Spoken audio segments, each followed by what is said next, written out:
Hello दोस्तों, आप सभी का स्वागत है मेरा यूट्यूब चैनल सुबह स्टडी पे। तो चलिए शुरू करते हैं आज के क्लास। आज हम लोग पढ़ेंगे जो एडोटेरिया का 7500 जीके का बुक है, उसका सेट नंबर रहेगा 48 और ये डिस्कशन के रूप में हम लोग देखेंगे। तो चलिए देखते हैं। इसमें पहला जो क्वेश्चन है, पहला इसमें क्वेश्चन हो जाएगा, 1 नंबर है, परिदर्शी परिदर्शी यानी कि पेरिस्कोप किस सिद्धांत पर यह कार्य करता है। पेरिस्कोप जो है किस सिद्धांत पे कार्य करता है, तो ये कार्य करता है प्रकाश के परावर्तन पे। ऑप्शन हो जाएगा डी, पेरिस्कोप प्रकाश के परावर्तन पे कार्य करता है। वही आपसे पूछेगा स्टेथोस्कोप जो है ये ध्वनि के परावर्तन पे कार्य करता है। सूर्य जो है उगने से पहले किसके कारण दिखाई देता है, तो ये प्रकाश के अपवर्तन के कारण सूर्य उगने से पहले दिखाई देता है। वही कहेगा सूर्य उगने या डूबने के समय जो लाल दिखाई देता है ये प्रकाश के परिकिरण के कारण दिखाई देता है। ऑप्टिकल फाइबर जो है ये पूर्ण आंतरिक प्रकाश के पूर्ण आंतरिक परिवर्तन पे कार्य करता है ऑप्टिकल फाइबर। आगे बढ़ेंगे, 2 नंबर क्वेश्चन हो जाएगा। 2 नंबर देखेंगे, किसी वस्तु में निहित ऊर्जा को मापा जा सकता है। किसी वस्तु में निहित ऊर्जा को मापा जा सकता है वस्तु के किस से, तो ऊर्जा को कार्य करने की क्षमता के दर द्वारा मापा जाता है। कार्य करने की क्षमता के द्वारा ऊर्जा को मापा जाता है, क्योंकि कार्य करने की क्षमता को ऊर्जा क्या कहते हैं, तो ये कार्य करने की क्षमता को कहते हैं ऊर्जा। कार्य बराबर क्या होता है, तो ये होता है बल गुणे विस्थापन। कार्य और ऊर्जा के जो एसआई मात्रक है ये दोनों होता है जूल। कार्य करने की क्षमता को ऊर्जा कहते हैं और कार्य करने की दर को क्या कहते हैं, तो इसे कहते हैं शक्ति। शक्ति के मात्रक होता है वाट। वाट बराबर हो जाएगा जूल प्रति सेकेंड। वाट बराबर हो जाएगा जूल प्रति सेकेंड। साधारण मनुष्य के जो शक्ति होता है, यानी जो साधारण मनुष्य है उनका शक्ति कितना होता है, तो 0 पॉइंट कार्य करने की जो शक्ति है 0.05 से लेके 0.1 हॉर्स पावर तक होता है। 1 HP बराबर होता है 746 वाट। 1 HP बराबर 746 वाट होता है। तो वही जो साधारण मनुष्य है उसकी शक्ति हो जाएगा 0.05 से लेके 0.1 HP तक। आगे बढ़ेंगे, अगला क्वेश्चन हो जाएगा, 3 नंबर है, समदाबी प्रक्रम में निम्न में क्या नियत रहता है। समदाबी प्रक्रम में करा निम्न में क्या नियत रहता है, तो इसमें दाब नियत रहता है। ऑप्शन हो जाएगा सी। जो दाब है किस पे निर्भर करता है, तो ये निर्भर करता है क्षेत्रफल पे। दाब बराबर होता है बल बटे क्षेत्रफल। आगे देखेंगे, आगे हो जाएगा, इसमें एक्स्ट्रा फैक्ट है, गैस के पात्र में दबाव बढ़ाने से उसका जो द्रव्यमान है ये स्थिर रहता है। गैस के पात्र में दबाव बढ़ाने से उसका द्रव्यमान क्या रहता है, तो स्थिर रहता है। 4 नंबर हो जाएगा, वृत्तीय पथ पर दौड़ते समय एथलीट की गति होती है। तो वृत्तीय पथ पे दौड़ते समय एथलीट की जो गति है ये त्वरित गति होती है। कैसा गति होती है, त्वरित गति। गति के द्वितीय समीकरण का संबंध जो है ये स्थिति और समय से इसका संबंध हो जाएगा। आगे बढ़ेंगे, अगला क्वेश्चन हो जाएगा, 5 नंबर है, निम्न में कौन अलौह धात्विक खनिज नहीं है। कह रहा है कि निम्न में कौन अलौह धात्विक खनिज नहीं है, तो इसमें से नहीं है अभ्रक। ऑप्शन हो जाएगा ए। अभ्रक जिसे माइका कहते हैं ये ताप के सुचालक तथा विद्युत के कुचालक होता है। अभ्रक जो होता है ये ताप के सुचालक होता है तथा विद्युत के कुचालक होता है। बक्साइट किसका अयस्क है, एल्युमिनियम के। तांबा के शत्रु कौन है, तो तांबा के शत्रु हो जाएगा गंधक। रेडियोधर्मी जितने भी रेडियोधर्मी तत्व हैं ये क्षय होकर अंतिम रूप से किस में बदल जाते हैं, तो ये बदल जाते हैं सीसा में। 6 नंबर हो जाएगा, किस एंजाइम के उपस्थिति के कारण HIV अपना आकार अक्सर बदल लेता है। किस एंजाइम की उपस्थिति के कारण HIV अपना आकार अक्सर बदल लेता है, तो ये एंजाइम के नाम हो जाएगा reverse transcriptase. Reverse transcriptase enzyme के कारण जो HIV है अपना आकार अक्सर बदल लेता है। एंजाइम जो होता है ये मूल रूप से प्रोटीन होता है। वही HIV के कहेगा खोज किसने किए थे, तो HIV के खोज किए थे लुक माउंटेनियर। लुक माउंटेनियर ने HIV के खोज किए थे। 7 नंबर देखेंगे, प्रकाश संश्लेषण का प्रथम अस्थायी उत्पाद क्या है। प्रकाश संश्लेषण का प्रथम अस्थायी उत्पाद कहेगा तो ये हो जाएगा फास्फोग्लाइसेसिक अम्ल। फास्फोग्लाइसेसिक अम्ल हो जाएगा। जैविक ऊर्जा का अंतिम स्रोत क्या होता है? जैविक ऊर्जा के अंतिम स्रोत हो जाएगा सौर विकिरण।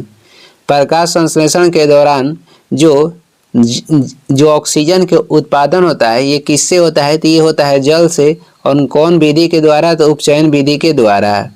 आगे देखेंगे 8 नंबर हो जाएगा, निम्न में कौन जीवधारियों के वर्गीकरण की मूल इकाई है? जीवधारियों के वर्गीकरण के मूल इसमें इकाई हो जाएगा जाति। ऑप्शन हो जाएगा सी। द्विनाम पद्धति के जनक किसे कहा जाता है? तो कैरोलस लिनियस को कहा जाता है। पहली बार जीवों के आधुनिक वर्गीकरण किसने किया था, या जीवों के आधुनिक वर्गीकरण के पिता किसे कहते हैं? तो कैरोलस लिनियस को कहते हैं। आगे बढ़ते हैं, अगला हो जाएगा 9 नंबर हो जाएगा, राष्ट्रीय ट्रांसजेंडर परिषद के अध्यक्ष निम्न में से कौन होते हैं? राष्ट्रीय ट्रांसजेंडर परिषद के के अध्यक्ष इसमें से कौन होते हैं? तो ये होते हैं सामाजिक न्याय एवं अधिकारिता मंत्री। सामाजिक न्याय एवं अधिकारिता मंत्री। राष्ट्रीय ट्रांसजेंडर परिषद के गठन कब हुआ था? तो ये हुआ था 2020 में। 2020 में इसका गठन हुआ था। कहेगा कि पहला ट्रांसजेंडर दरोगा कौन बनी है? तो ये बन गई हैं मानवी मधु कश्यप, ये बिहार के भागलपुर। नीति आयोग के अध्यक्ष कौन होते हैं? तो प्रधानमंत्री होते हैं। सशस्त्र सेना का सर्वोच्च सेनापति कौन होते हैं? तो ये होते हैं राष्ट्रपति। 10 नंबर हो जाएगा, राष्ट्रीय पिछड़ा वर्ग आयोग। राष्ट्रीय पिछड़ा वर्ग आयोग को किस वर्ष संवैधानिक दर्जा दिया गया? यहाँ एनसीआर भी नहीं होगा, एनसीबीसी होगा। यहाँ पे एनसीबीसी होगा, यानी कि राष्ट्रीय पिछड़ा वर्ग आयोग को किस वर्ष संवैधानिक दर्जा दिया गया? तो ये दिया गया था 2018 ईस्वी में। और राष्ट्रीय पिछड़ा वर्ग आयोग के जो गठन है ये हुआ था 1993 में। राष्ट्रीय पिछड़ा वर्ग आयोग के गठन 1993 में हुआ था और इसे संवैधानिक दर्जा 2018 में मिला। वर्तमान में कहेगा राष्ट्रीय पिछड़ा वर्ग आयोग के अध्यक्ष कौन है? तो ये हंसराज गंगाराम अहीर। हंसराज गंगाराम अहीर वर्तमान में राष्ट्रीय पिछड़ा वर्ग आयोग के अध्यक्ष हैं। आगे बढ़ते हैं, अगला क्वेश्चन हो जाएगा, आगे हो जाएगा 11 नंबर है, 73वें संविधान संशोधन अधिनियम के आधार पर बनी व्यवस्था के अनुसार छोटे राज्यों को किस स्तर के पंचायत को गठित करने की छूट प्रदान की गई है? तो किस स्तर को गठन करने के पंचायत को गठन करने की छूट प्रदान की गई है? तो तालुका पंचायत। कहाँ पे? तो छोटे राज्यों में। ऑप्शन हो जाएगा सी। जो 73वें संविधान संशोधन है ये हुआ था 1992 में और इसका संबंध हो जाएगा पंचायती राज्य से। इसमें टोटल कितना विषय था? तो 29 इसमें टोटल विषय था। पंचायती राज अधिनियम कब बन गया था? तो 24 अप्रैल 1993 को। और पहली बार भारत में पंचायती राज कहाँ पे लगाया गया था? राजस्थान के नागौर जिला में 2 अक्टूबर 1959 को। आगे बढ़ते हैं, अगला हो जाएगा, येलो पीपल के रूप में कौन जाना जाता है? येलो पीपल के रूप में कौन जाना जाता है? तो ये जाना जाता है मोंगोलाइडस। मोंगोलाइडस को येलो पीपल के रूप में जानते हैं। सर्वाधिक जो व्यक्ति है ये कॉकेसाइडस में है। आगे हो जाएगा 13 नंबर, भारत में खरीफ फसल की बुआई किस माह में की जाती है? तो भारत में जो खरीफ फसल है इसकी बुआई होती है जून जुलाई में। ऑप्शन हो जाएगा डी। खरीफ फसल की बुआई जून जुलाई में होती है। खरीफ फसल के अंतर्गत हो जाएगा बाजरा, धान और मक्का। और वही कहेगा रबी फसल की बुआई कब होती है? तो अक्टूबर नवंबर में रबी फसल की बुआई होती है। रबी फसल के अंतर्गत आ जाएगा चना, गेहूं और मटर। आगे देखेंगे 14 नंबर हो जाएगा, कश्मीर को शेष भारत से जोड़ने वाला दर्रा क्या कहलाता है? तो कश्मीर को शेष भारत से जोड़ने वाले दर्रा कहलाता है बनिहाल दर्रा। ऑप्शन हो जाएगा डी। नीति दर्रा कहाँ पे स्थित है? तो ये उत्तराखंड में स्थित है। 15 हो जाएगा, भारत के कुल क्षेत्रफल के कितने प्रतिशत भाग पर ऊंचे पर्वत श्रेणियों का विस्तार पाया जाता है?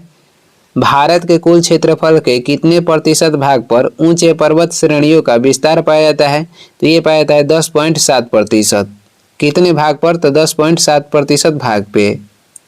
आगे बढ़ते हैं, 16 हो जाएगा, 16 नंबर क्वेश्चन देखेंगे, जलोढ़ मिट्टी के संदर्भ में निम्नलिखित में से कौन से कथन सही है?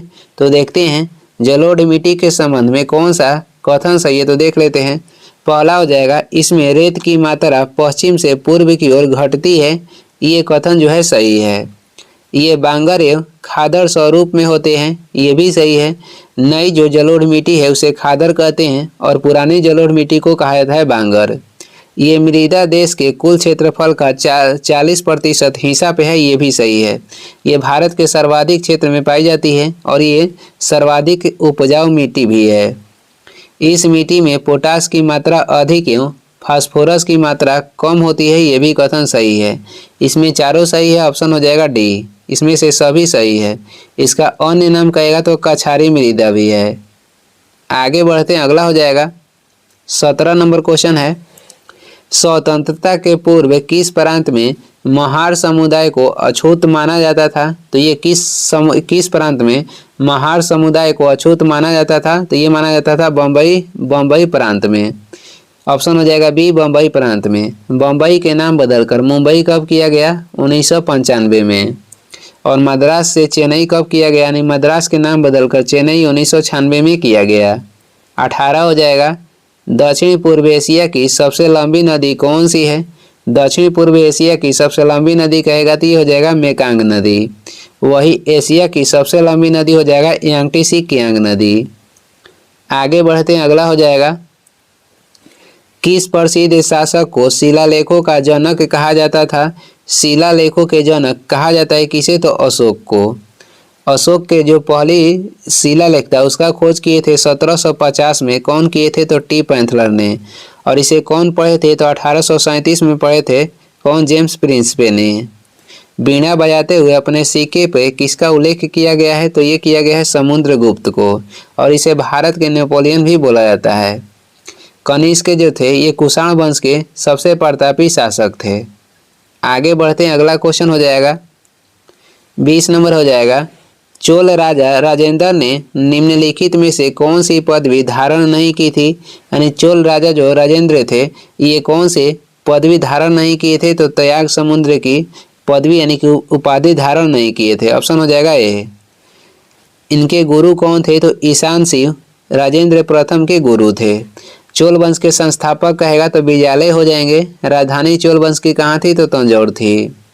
चोल वंश प्रसिद्ध है किसके लिए? तो चोल वंश जो प्रसिद्ध है स्थानीय स्वशासन के नींव रखने के लिए प्रसिद्ध है, या स्थानीय सेना रखने के लिए भी ये प्रसिद्ध है। सर्वाधिक जो चोल वंश के विकास हुआ था ये राजेंद्र प्रथम के शासनकाल में सर्वाधिक चोल वंश के विकास हुआ था।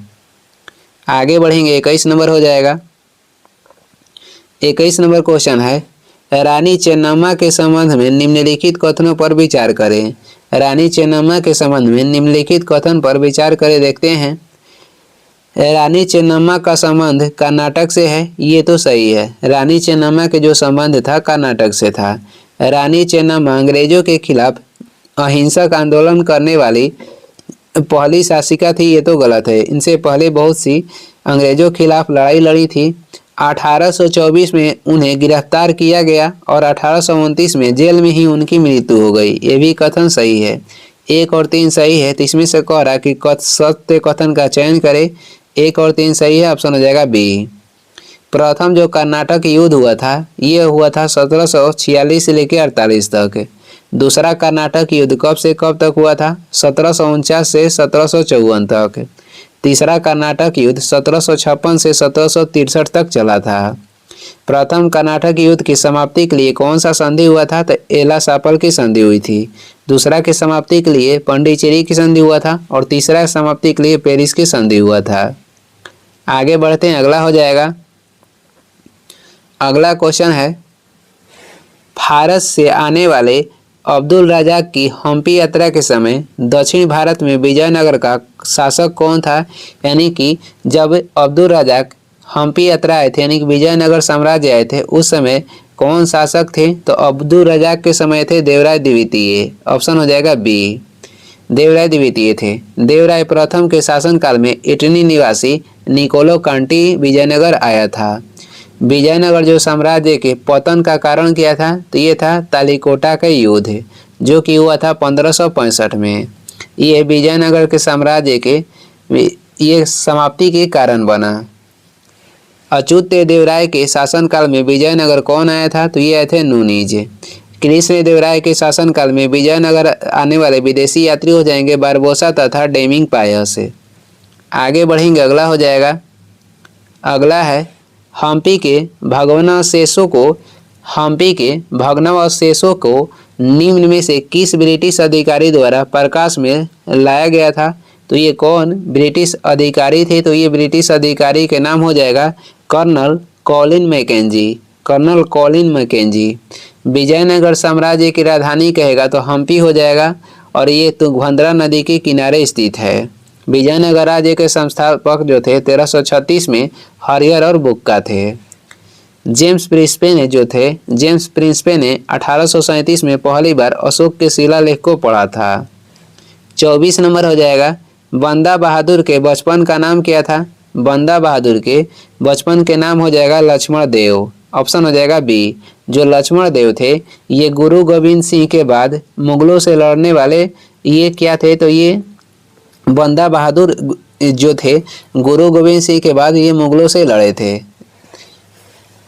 इनकी हत्या कौन करवाए थे? तो इनकी हत्या करवाए थे फारूक सियार जो थे बंदा बहादुर, जिनका अन्य नाम लक्ष्मण देव भी था, यानी कि बचपन के जो नाम था, बचपन के नाम बंदा बहादुर के लक्ष्मण देव हो जाएगा। तो बंदा बहादुर की हत्या जो करवाए थे फारूक सियर करवाए थे और फारूक सियर के अन्य नाम हो जाएगा घृणित कायर।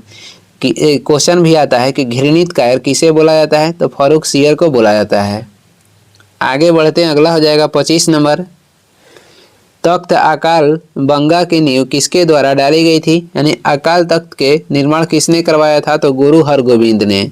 ऑप्शन हो जाएगा ए, गुरु हरगोविंद करवाए थे। गुरु अर्जुन देव की फांसी यानी कि हत्या कौन करवाए थे? तो ये करवाए थे जहांगीर।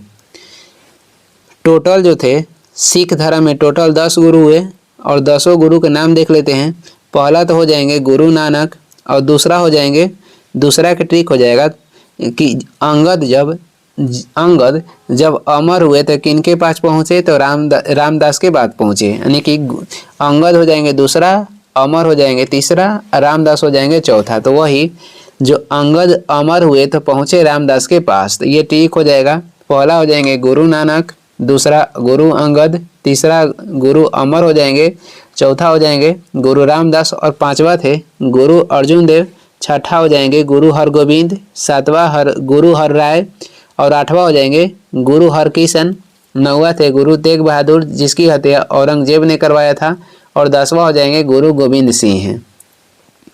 आगे बढ़ते हैं, 26 नंबर क्वेश्चन है, विजयनगर साम्राज्य में किस शासक के शासनकाल को अटूट शांति का काल कहा जाता था? तो विजयनगर साम्राज्य में किस शासक के शासनकाल को अटूट शांति के काल कहा जाता था? तो ये कहा जाता हरिहर प्रथम के शासनकाल को। हरिहर प्रथम के शासनकाल को कहा जाता था। वेदमार्ग प्रतिष्ठापक की उपाधि किसने धारण की थी? तो ये धारण किए थे बुका प्रथम। जगबेटकर की उपाधि किसने धारण किया था? तो देवराय द्वितीय ने जगबेटकर की उपाधि धारण किए थे। देवराय प्रथम के शासनकाल में कौन विजयनगर आया था? विदेशी यात्री तो निकोलो कांटी आए थे जो कि इटली के निवासी थे। 27 नंबर हो जाएगा, बहादुर शाह जफर के बेटों को किस अंग्रेज अधिकारी ने गिरफ्तार किया था? तो बहादुर शाह जफर के बेटों को गिरफ्तार किए थे कैप्टन हंसन ने गिरफ्तार किए थे। अंतिम मुगल शासक कहेगा तो ये बहादुर शाह जफर हो जाएंगे, जिनको अंग्रेजों ने निर्वासित करके रंगून ले गए और वहीं पे इनका मृत्यु हो गया। काहे निर्वासित किए थे? तो 1800 जो क्रांति था इसमें ये भाग लेने के कारण। 28 हो जाएगा, लीलावती की पुस्तक का फारसी भाषा में अनुवाद निम्न में से किसने किया था? जो लीलावती पुस्तक था इसकी फारसी भाषा में अनुवाद किसने किया था? तो ये किए थे फैजी किसके दरबार में रहते थे? तो अकबर के दरबार में। लीलावती जो था ये गणित भाषा की पुस्तक था जिसकी रचना कौन किए थे? तो भास्कराचार्य किए थे लीलावती पुस्तक की रचना, यानी कि लिखे थे भास्कराचार्य। टोडरमल ये अकबर के शासनकाल में राजस्व विभाग के देखभाल करते थे। आगे बढ़ेंगे, अगला हो जाएगा, आगे देखेंगे संस्कृत भाषा में, संस्कृत भाषा निम्न में किस परिवार से संबंधित है। जो संस्कृत भाषा है निम्न में किस परिवार से संबंधित है, तो ये संबंधित है भारतीय यूरोपीय परिवार से। भारतीय यूरोपीय परिवार से संबंधित है संस्कृत भाषा। गुप्त वंश के जो भाषा थी तो ये हो जाएगी संस्कृत। और संस्कृत में पहला शिलालेख या अभिलेख किसका है, तो ये हो जाएगा रुद्रदामन का। संस्कृत भाषा में पहला अभिलेख हो जाएगा रुद्रदामन के। आगे बढ़ते हैं, अगला क्वेश्चन हो जाएगा 30 नंबर हो जाएगा। देह से जान जा चुकी थी, शहर की काया बेजान थी, यह कथन किस संदर्भ में कहा गया था। तो ये कथन जो था किस संदर्भ में कहा गया था, तो अवध के विलय के संदर्भ में। ऑप्शन हो जाएगा सी। अवध को अंग्रेजी साम्राज्य में कब मिलाया गया था, तो 1856 में। वीर कुंवर सिंह की मृत्यु कब हुई थी, 26 अप्रैल 1858 को। अंतिम मुगल बादशाह बहादुर शाह जफर थे, इनकी अंग्रेजों ने निर्वासित करके कहाँ ले गए थे, तो रंगून। आगे बढ़ेंगे, अगला हो जाएगा 31 नंबर है। यूरोपीय सेना द्वारा श्वेत विद्रोह कब किया गया था, तो यूरोपीय सेना के द्वारा जो श्वेत विद्रोह हुआ था ये 1859 में हुआ था। ऑप्शन हो जाएगा बी। 1862 ईस्वी में कलकत्ता, बम्बई तथा मद्रास में उच्च न्यायालय के गठन हुआ। 32 हो जाएगा। पुलिस प्रशासन में सुधार के लिए एंड्रू फ्रेजर की अध्यक्षता में पुलिस आयोग का गठन कब किया गया था। पुलिस प्रशासन में सुधार के लिए एंड्रू फ्रेजर की अध्यक्षता में पुलिस आयोग के गठन करा कि कब किया गया था, तो ये 1902 में किया गया था। ऑप्शन हो जाएगा सी। वही कहेगा जो ओलंपिक है, जो आधुनिक ओलंपिक था, इसमें पहली बार महिलाओं ने कब भाग लिया, तो पहली बार महिलाओं ने भाग लिया था 1900 ईस्वी में। नोबेल पुरस्कार की शुरुआत 1901 में हुआ था। बंगाल के विभाजन ये हुआ था 1905 में। आगे बढ़ते हैं, अगला हो जाएगा लौसाने की संधि किन दो देशों के मध्य हुई थी। जो लौसाने की संधि है ये हुआ था तुर्की और यूनान के मध्य, और कब हुआ था, तो 1923 में हुआ था। 34 हो जाएगा। निम्न में किस नाम से डचों की व्यापारिक संस्था को जाना जाता था, तो डच के जो व्यापारिक संस्था था उसका नाम हो जाएगा वोक। ऑप्शन हो जाएगा ए। बेदरा के जो युद्ध था, बेदरा के युद्ध ये हुआ था 1759 में, यहाँ 17 होगा। बेदरा के युद्ध 1759 में हुआ था अंग्रेज और डचों के साथ। बेदरा के युद्ध अंग्रेज और डचों के बीच 1759 में हुआ, और यहाँ 1700 होगा। और उसके बाद 1760 में वांडीवास की युद्ध हुआ था अंग्रेज और फ्रेंच के बीच। 1759 में बेदरा के युद्ध हुआ अंग्रेज और डचों के बीच, और वांडीवास के जो युद्ध हुआ था 1760 में हुआ, ये हुआ अंग्रेज और फ्रांसीसी के बीच, यानी कि फ्रेंच के बीच हुआ था। आगे बढ़ते हैं, अगला हो जाएगा 35 नंबर क्वेश्चन है। भारत सरकार द्वारा किस वर्ष के बजट में न्यूनतम वैकल्पिक कर का समावेश किया गया था। भारत सरकार द्वारा किस वर्ष के बजट में न्यूनतम वैकल्पिक कर जो था इसका समावेश किया गया था, तो 1997-98 ईस्वी में। ऑप्शन हो जाएगा ए। इसका जो बजट जो शब्द है, बजट शब्द के उल्लेख भारतीय संविधान में कहीं भी नहीं किया गया है, बल्कि इसे वार्षिक वित्तीय विवरण के रूप में उल्लेख किया गया है अनुच्छेद 112 में। सबसे अधिक बार बजट किसने पेश किया है, तो मोरारजी देसाई किए हैं। कितनी बार, तो 10 बार। आगे बढ़ेंगे, अगला क्वेश्चन हो जाएगा 36 नंबर हो जाएगा। 2011 के जनगणना के अनुसार भारत का दशकीय वृद्धि दर कितना है, तो 2011 के जनगणना के अनुसार भारत की दशकीय जो वृद्धि दर है ये हो जाएगा 17.72%। और 2011 के जनगणना आयुक्त कौन थे, डॉक्टर सी चंद्रमौली थे। 2011 की जो जनगणना है ये क्रम से 15वां जनगणना है, और स्वतंत्र भारत के कहेगा तो 7वां हो जाएगा। जनगणना किस सूची के अंतर्गत आता है, तो ये आता है संघ सूची के अंतर्गत। जनगणना कराया जाता है अनुच्छेद 246 के अंतर्गत। और 2027 में जो जनगणना होगा ये क्रम से 16वां हो जाएगा, और स्वतंत्र भारत के कहेगा तो 8वां हो जाएगा। इसके लिए कितने फंड पास हुआ है, 11,718 करोड़ फंड पास हुआ है, जो कि 2027 में जो जनगणना होगा उसके लिए। आगे बढ़ते हैं, 37 नंबर क्वेश्चन हो जाएगा, एकीकृत जनजातीय विकास परियोजना किस पंचवर्षीय योजना के एक भाग के रूप में अस्तित्व में आई थी? तो ये किस पंचवर्षीय योजना कह रहा है कि योजना के एक भाग के रूप में अस्तित्व में आई थी, तो ये हो जाएगा पांचवी पंचवर्षीय योजना। एक पांचवी पंचवर्षीय ही योजना थी जो कि 1 साल पहले ही बंद हो गया था। इसका कार्यकाल हो जाएगा 1974 से 1978। ये 5 साल न बल्कि 4 साल ही चला था। पहली पंचवर्षीय योजना 1951 से 56 तक चला, दूसरी हो जाएगा 1956 से 61 तक, छठी जो पंचवर्षीय योजना था इसका कार्यकाल 1980 से 85 हो जाएगा, और पांचवी जो था 1 साल पहले ही बंद हो गया था। आगे बढ़ेंगे, अगला हो जाएगा 38 नंबर क्वेश्चन है, निम्नलिखित में से कौन भारत में ग्रामीण रोजगार का सबसे बड़ा कार्यक्रम है? तो भारत में ग्रामीण रोजगार के सबसे बड़ा कार्यक्रम कहेगा तो मनरेगा हो जाएगा। मनरेगा के जो गठन हुआ था 2005 में हुआ था नरेगा के नाम से।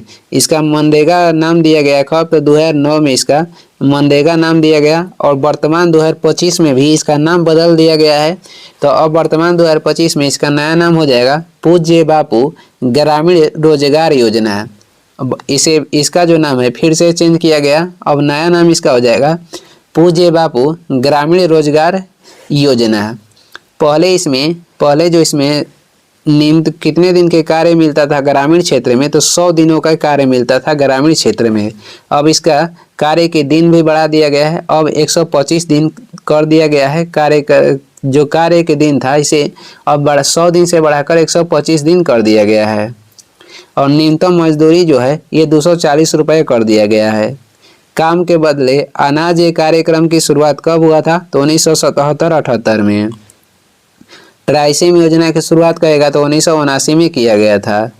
आगे बढ़ेंगे, अगला हो जाएगा 39 नंबर है, राष्ट्रीय आय में शामिल नहीं है। तो इसमें से आपको बताना है कि राष्ट्रीय आय में क्या शामिल नहीं है। तो लॉटरी द्वारा पुरस्कार जीतना ये राष्ट्रीय आय में शामिल नहीं है। बाकी भूकंप पीड़ितों की सहायता, नए मकान के निर्माण, ये दोनों शामिल है। राष्ट्रीय आय समिति के गठन करेगा तो 1949 में किया गया था पीसी महालनोबिस की अध्यक्षता में, और राष्ट्रीय योजना समिति गठन 1938 में किया गया था जवाहरलाल नेहरू के अध्यक्षता में। जो राष्ट्रीय आय है इसकी गणना कौन करता है? तो ये करता है CSO, केंद्रीय सांख्यिकी संगठन। इसका स्थापना 1951 में किया गया था। आगे बढ़ेंगे, अगला हो जाएगा 40 नंबर देखेंगे, श्रम शक्ति सहभागिता दर को किस रूप में परिभाषित किया जाता है? तो ये किस रूप में परिभाषित किया जाता है? नियोजित एवं बेरोजगार की संख्या के अनुपात में इसे परिभाषित किया जाता है। ऑप्शन हो जाएगा C। बेरोजगारी से संबंधित समिति कहेगा तो हो जाएगा दंतवाला समिति, उसके बाद भगवती समिति। ये दोनों समिति के संबंध हो जाएगा बेरोजगारी से। आगे बढ़ेंगे, 41 नंबर हो जाएगा, व्यक्ति की उपार्जन क्षमता का संवर्धन निम्न में कौन करता है? व्यक्ति की उपार्जन क्षमता का संवर्धन निम्न में कौन करता है? तो इसमें से हो जाएगा प्रशिक्षण, श्रम बाजार की जानकारी, प्रवसन, उसके बाद स्वास्थ्य। तो ये चारों हो जाएगा, ऑप्शन हो जाएगा D। 2027 में जो आगामी जनगणना है उसमें पहली बार डिजिटली जनगणना किया जाएगा, और ये 2 चरण में होगा, और इसमें जाति आधारित जनगणना भी शामिल किया जाएगा। पहली बार जाति आधारित जनगणना कब किया गया था? तो 1931 में पहली बार भारत में जाति आधारित जनगणना हुआ था। आगे बढ़ेंगे, 42 नंबर हो जाएगा, 42 देखेंगे, 42 है करा निम्नलिखित घटनाओं पर विचार कीजिए, और उसके बाद करा उपयुक्त घटनाओं को पृथ्वी पर उनके उत्पन्न होने के कालक्रमानुसार व्यवस्थित कीजिए तथा नीचे दिए गए कोटों में से सही उत्तर का चयन कीजिए। यानी कि उत्पन्न हुए कालक्रम के अनुसार इसे व्यवस्थित करना है। इसमें पहला हो जाएगा, पहले इसमें हो जाएगा कवच वाले जीव, इसके बाद हो जाएगा कीट, इसके बाद हो जाएगा पहला सरीसृप, उसके बाद हो जाएगा पहला स्तनधारी। ऑप्शन अनुसार हो जाएगा 3, 2, 1, 4। तो ऑप्शन है C। पादप कोशिका के अंदर कहेगा DNA कहाँ पे पाया जाता है? तो पादप कोशिका में DNA पाया जाता है हरित लवक में, माइटोकॉन्ड्रिया में, और उसके बाद केंद्रक में। माइटोकॉन्ड्रिया को कोशिका के पावर हाउस कहा जाता है, माइटोकॉन्ड्रिया के खोज अल्टमैन ने 1886 में किए थे। नामकरण इसका किए थे बेंडा। केंद्रक के खोज रॉबर्ट ब्राउन किए थे 1831 में। 43 नंबर क्वेश्चन देखेंगे। 43 हो जाएगा, साइक्लोप्रोपेन में कार्बन परमाणुओं की संख्या होती है। तो साइक्लोप्रोपेन में कार्बन परमाणुओं की संख्या हो जाएगी 3। ऑप्शन हो जाएगा बी। सर्वाधिक यौगिक बनाने वाला तत्व कहेगा तो ये हो जाएगा कार्बन। सर्वाधिक यौगिक बनाने वाला तत्व कार्बन हो जाएगा। 44 है, किस राज्य सरकार द्वारा हमार बेटी हमार मान अभियान की शुरुआत की गई। तो ये किस राज्य सरकार के द्वारा किया गया। तो ये छत्तीसगढ़ राज्य सरकार के द्वारा। लाडो लक्ष्मी योजना किस राज्य ने शुरुआत किया है। तो ये हरियाणा किया है। वही मुख्यमंत्री महिला रोजगार योजना की शुरुआत बिहार किया है। मुख्यमंत्री तीर्थ यात्रा योजना की शुरुआत पंजाब किया है। आगे बढ़ेंगे, 45 हो जाएगा। 45 है, निम्नलिखित में से कौन सा विकल्प सही सुमिलित है। तो इसमें से सही सुमिलित है रसिया जो है ये ब्रजभूमि क्षेत्र रेखा नृत्य है। ऑप्शन हो जाएगा सी। 46 देखेंगे, निम्नलिखित में से सही विकल्प का चयन कीजिए। तो इसमें से सही विकल्प के कह रहा है कि चयन कीजिए। तो सही विकल्प हो जाएगा शरणपुर घराना। ये बहराम खान जो थे शरणपुर घराना से संबंधित थे। ऑप्शन हो जाएगा सी। वही आगे देखेंगे, इसमें से और देख लेते हैं। जो उस्ताद फैयाज थे इनका संबंध हो जाएगा आगरा घराना से। उस्ताद फैयाज के संबंध हो जाएगा आगरा घराना से। वही उस्ताद विलायत खान इनका संबंध हो जाएगा इटावा घराना, जिसे इमराद रवानी घराना भी बोलते हैं।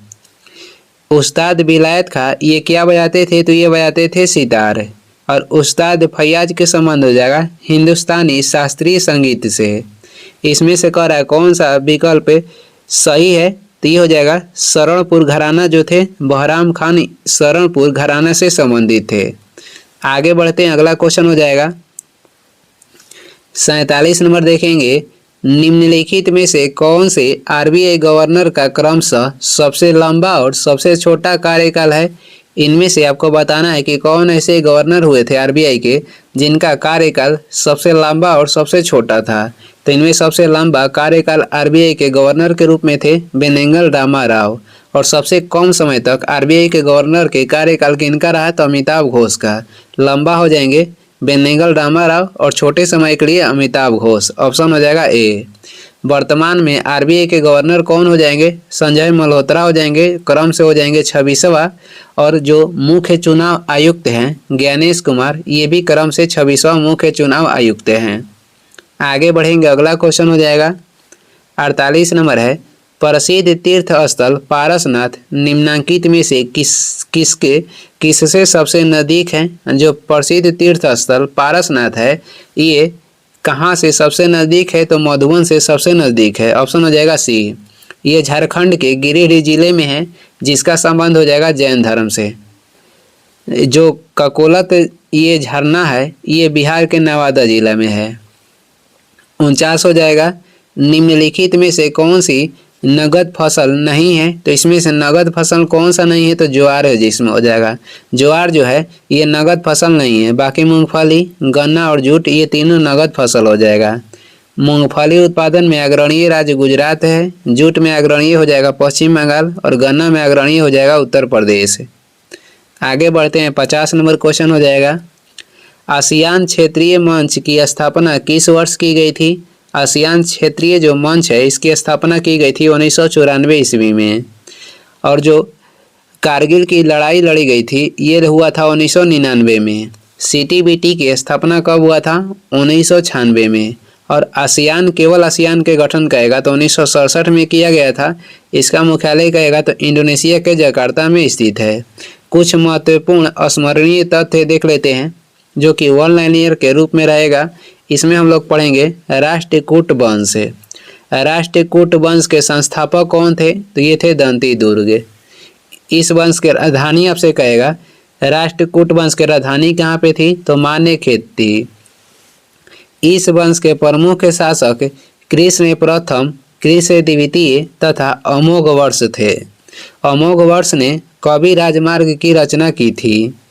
एलोरा के प्रसिद्ध जो कैलाश मंदिर था इसका निर्माण कृष्ण प्रथम ने करवाया था। आगे बढ़ेंगे, अगला हो जाएगा त्रिपक्षीय संघर्ष में इस वंश के शासक ध्रुव ने कनौज पर अधिकार करने हेतु पाल वंश तथा प्रतिहार वंश के शासकों को पराजित किया।